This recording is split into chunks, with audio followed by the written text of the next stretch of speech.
आपके अंदर अपने आप अकड़ आ जाएगी, अपने आप आपका शरीर अकड़ जाएगा। तो समझ लेना, क्योंकि इसके अंदर अकड़ आ गई, अब ये नीचे जमीन की ओर आ रहा है, नीचे की ओर आ रहा है। इसलिए जीवन में कभी अकड़ मत लाना, कभी अहंकार मत करना। तो गौकड़ जी बड़े भाव से अपने पिता को समझा रहे हैं कि पिताजी, लोग अहंकार करते हैं, लोग कहते हैं ये आंखें मेरी हैं। बताइए क्या ये आंखें हमारी हैं? नहीं है, क्योंकि अगर ये आंखें हमारी होती तो बुढ़ापे पर इन आंखों से दिखाई देना बंद हो जाता है। अगर ये हमारी आंखें होती तो हम तो भैया आदेश करते, अरे भाई कम क्यों दिखाई दे रहा है, अरे साफ साफ दिखाई दे। क्या ये आंखें हमारा आदेश मानती हैं? नहीं मानती। तो ये आंखें भी हमारी नहीं, ये कर्ण हमारे नहीं, ये अधर हमारे नहीं, ये जिह्वा हमारी नहीं, ये कर हमारे नहीं, ये पदम हमारे नहीं, ये पूरा शरीर हमारा नहीं। तो फिर हम कौन हैं? जब हमारा कुछ है ही नहीं, फिर भी हम कहते चिल्लाते कि ये हाथ मेरे, ये बाएं मेरी, ये मुख मेरा, ये आंखें मेरी। हम लोग फिर भी चीखते हैं, लेकिन हमारा कुछ नहीं है प्यारे, ये शरीर भी हमारा नहीं है। तो फिर हम हैं कौन? गौकड़ जी ने कहा, पिताजी जानते हो हम कौन हैं? हम तो एक दिव्य चिन्मयी शाश्वत अविनाशी आत्मा है, और कुछ नहीं। ये शरीर का क्या है, मरने के बाद लोग ले जा करके मरघट में फूक देंगे, और मरघट का नाम शमशान घाट है। शमशान क्यों कहते हैं? क्योंकि सबकी शान एक समान है इसमें, चाहे राजा रंग फकीर क्यों ना हो। जिसने भी अहंकार किया, जिन जिन लोगों ने, सबको मिट्टी में मिलना है और सबको एक समान मृत्यु मिलती है। इसलिए कभी प्यारे किसी चीज का घमंड मत करना, ना पैसे का घमंड करना। अगर कोई गरीब है तो आप उस लायक हो, भगवान ने आपको धन दिया है तो आप गरीबों की रक्षा करो, गरीबों की सेवा करो, गरीबों की सहायता करो, क्योंकि भगवान ने आपको धन दिया। ये धन भी किसी काम का नहीं जिस पर आप इतराते हो, जिस पर आप घमंड करते हो, अरे मेरे पास इतना पैसा, ये गरीब है। लोग गरीबों के पास बैठते भी नहीं है, बैठना भी छोड़ देते हैं। अरे ये नीची पोस्ट का है, ये मेरे बराबर बैठने लायक नहीं है। एक क्षण नहीं लगती है प्रभु को, एक मिनट में भगवान न जाने क्या से क्या कर देता है। गरीब को अमीर कर देता है और अमीर को गरीब कर देता है। भगवान हर किसी की औकात जरूर दिखाता है, जो व्यक्ति घमंड करता है उसको। तो कोई किसी से जीत नहीं पाया, कोई भगवान से नहीं जीत पाया, तो क्यों जीतने का प्रयास करते हो भगवान से? जैसा भगवान ने बनाया और जितना दिया उतने में खुश रहना सीखो और उसी हिसाब से रहना सीखो, वरना हमारी कोई औकात नहीं है।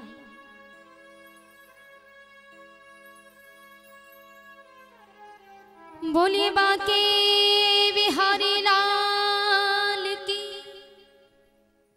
श्री सूत जी कहते हैं, सौनकादिक ऋषियों, गौकड़ जी कहते कि पिताजी हमारा तो ये शरीर है ना, केवल शुद्ध धातुओं से बना है। त्वक चरण मांस रुधिर रेत मज्जा हड्डी, इन शुद्ध धातुओं से हमारा शरीर बना है। लेकिन हम हैं कौन? दिव्य चिन्मयी शाश्वत अविनाशी आत्मा है। कि चल रे हंसा अपने देश को, और यहाँ नहीं कोई तेरा है। जग बालों का हुआ सवेरा, अपना हुआ अंधेरा है, अपना हुआ अंधेरा है। इस संसार में हमारा कोई नहीं।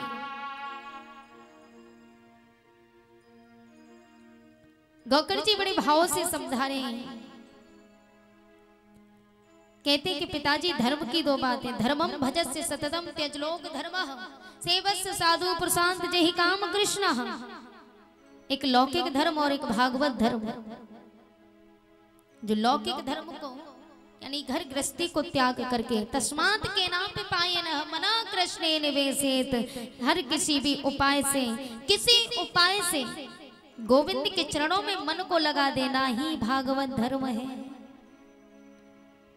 लेकिन यहाँ लोग माया में उलझे हुए हैं और ये मन चंचल है, मन पापी है। मनः एव मनुष्याणां कारणं बन्ध मोक्षयो वद्यमतु विश्वासक्रम मुक्तं निर्विषयं बड़ा। मनः एव मनुष्याणां, मनुष्य का मन ही कारणम बंध मोक्ष, मन ही बंधन का कारण है और मन ही मोक्ष का कारण है। वद्यमतु विश्वासक्रम, मन विषयों के प्रति आसक्त है तो हम बंधे हुए हैं। और मन मुक्तम निर्विषयम बड़ा, मन विषयों से अनासक्त हो गया है तो हमारी मुक्ति है। कबीर जी कहते हैं कि मन के मारे बन गए, अजी मन के मारे बन गए और बन तज बस्ती माहे। कहे कबीर मन लालची, ये कहूँ ठहरत नाहीं। ये मन बड़ा चंचल है प्यारे, मन बड़ा पापी है। ये मन बड़ा चंचल है,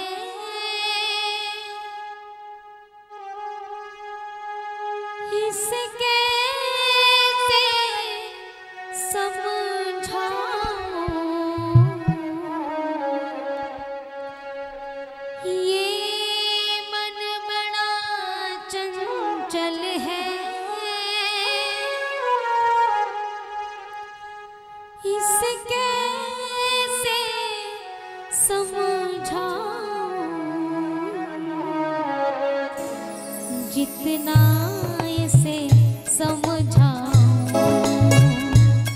जितना इसे समझाऊं, उतना ही मचल जाए राधे तेरे चरणों की, श्यामा तेरे चरणों की। गर भूल जो मिल जाए, सच कहता हूँ मेरी, सच कहता हूँ मेरी। तकदीर बदल जाए राधे तेरे चरणों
एक बूंद जो मिल जाए, एक बूंद जो मिल जाए, मन की कली खिल जाए, राधे तेरे चरणों की, श्यामा तेरे चरणों की, घर धूल जो मिल जाए, राधे तेरे चरणों की, श्यामा तेरे चरणों की, घर धूल जो मिल जाए, सच कहता हूँ राधे, सच कहता हूँ मेरी तकदीर बदल जाए, राधे तेरे चरणों की, श्यामा तेरे चरणों की, राधे तेरे चरणों की, श्यामा तेरे चरणों की। नजरों से गिराना ना, चाहे जो भी सजा देना, नजरों से जो गिर जाए, नजरों से जो गिर जाए, मुश्किल ही संभल पाए, राधे तेरे चरणों के।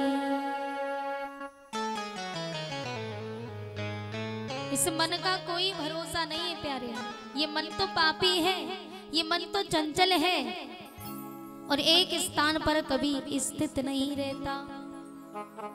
मन हमेशा कहा जाता है पाप की ओर,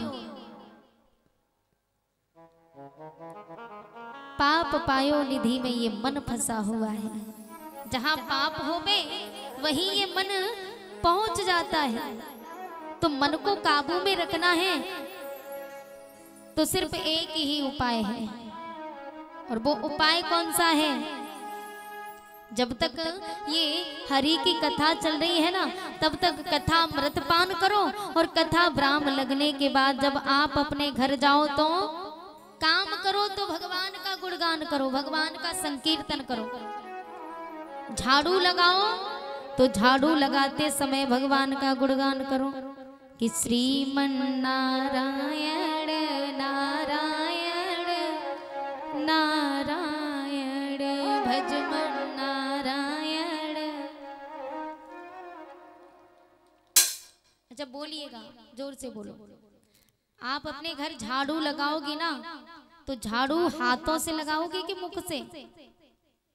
हाथों से झाड़ू लगाया जाता है ना, तो हाथों से झाड़ू लगाओ, मुंह हमारा बिल्कुल फ्री है।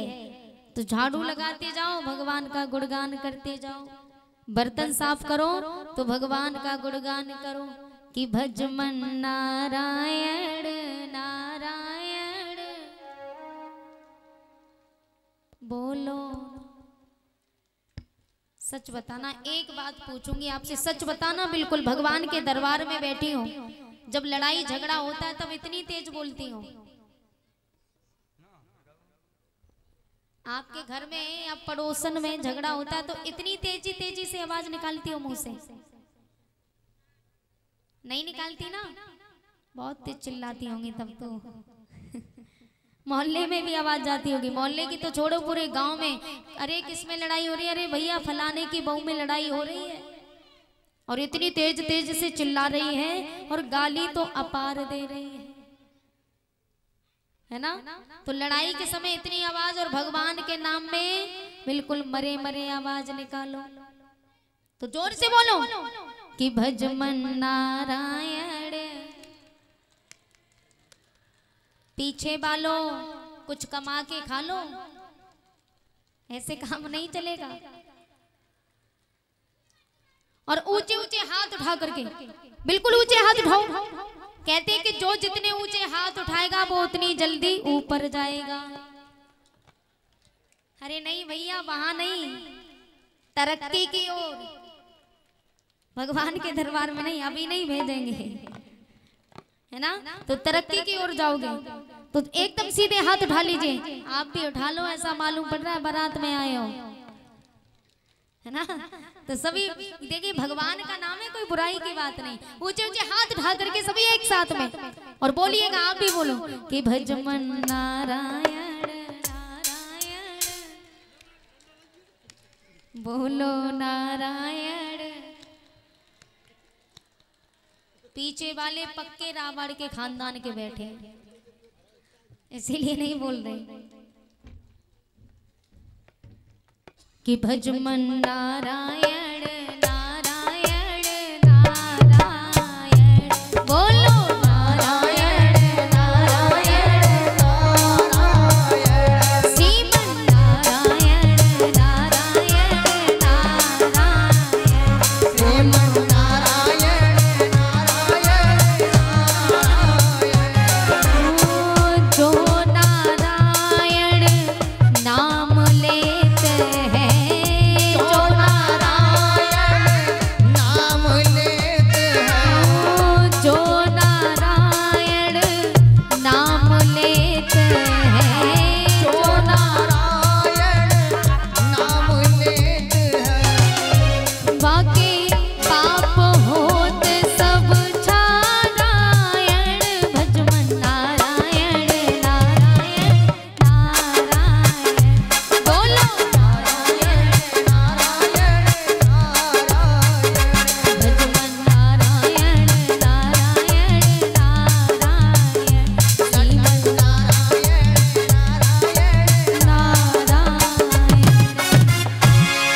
नारायण भगवान की। अगर भगवान का नाम लेती रहोगी तो कल्याण हो जाएगा। अब ऐसा ना हो, ऐसा नहीं हो कि आप फ्री टाइम हो या काम करती हो, बस भगवान का नाम लेती रहो, फिर कोई टेंशन नहीं है। आप फिर पूजा करो या मत करो, गोस्वामी तुलसीदास जी ने लिख दिया, क्योंकि सतयुग में उद्धार कब होता था? सतयुग में हजारों वर्षों तक आसन लगा के तपस्या करनी पड़ती थी, तब जाके कहीं उद्धार होता था। त्रेता युग में यज्ञ करना पड़ता, हवन करता, तब उद्धार होता था। द्वापर में पूजा करने से उद्धार होता था। और कलयुग में कि कलयुग केवल नाम आधारा, कलयुग केवल, कलयुग केवल नाम आधारा, कलयुग, कलयुग केवल नाम आधारा, कलयुग केवल नाम आधारा, कलयुग केवल नाम आधारा, कलयुग केवल नाम आधारा। सुमिर सुमेरे नर उतरहि पारा, सुमिर सुमेरे नर उतरहि पारा, सुमिर सुमेरे नर उतरहि पारा, सुमिर सुमेरे नर। गोस्वामी तुलसीदास जी ने लिख दिया कि कलयुग केवल नाम आधारा, कि कलयुग केवल नाम आधारा, सुमिर सुमिरे नर उतरहि पारा, सुमिर सुमिरे नर उतरहि पारा। अगर नाम लेती रहोगी तो ना हवन करने की आवश्यकता है, ना पूजा करने की आवश्यकता है, ना तपस्या करने की, केवल नाम लेती रहो। अगर आपको समय ना मिले तो हम ये नहीं कहते कि पूजा मत करो, और हम ये भी नहीं कहते कि हवन मत करो, वो आपकी इच्छा है। लेकिन आपको हवन करने का समय ना मिले, पूजा करने का समय ना मिले, भगवान का भजन करने का समय ना मिले, तो केवल नाम लेती रहो, काम करते जाओ, नाम लेती जाओ, बस उद्धार हो गया। ऐसा ना हो, कुछ माताओं को, बहनों को मैंने देखा है, अगर गली से गुजरती हुई भी जाएंगी ना, तो भगवान का नाम लेना तो भाड़ में गया, गाने गाती हुई जाती है, साजन मेरा उस पार है, मिलने को दिल। ये गाने गाती हुई जाती हैं। भगवान का भजन करो, मुंह उतना ही चलना है ना, भगवान का नाम लो, क्योंकि ये मन चंचल है, मन पापी है। एक बार क्या हुआ, एक राजा के महलों में एक बकरा रहता था। बकरा,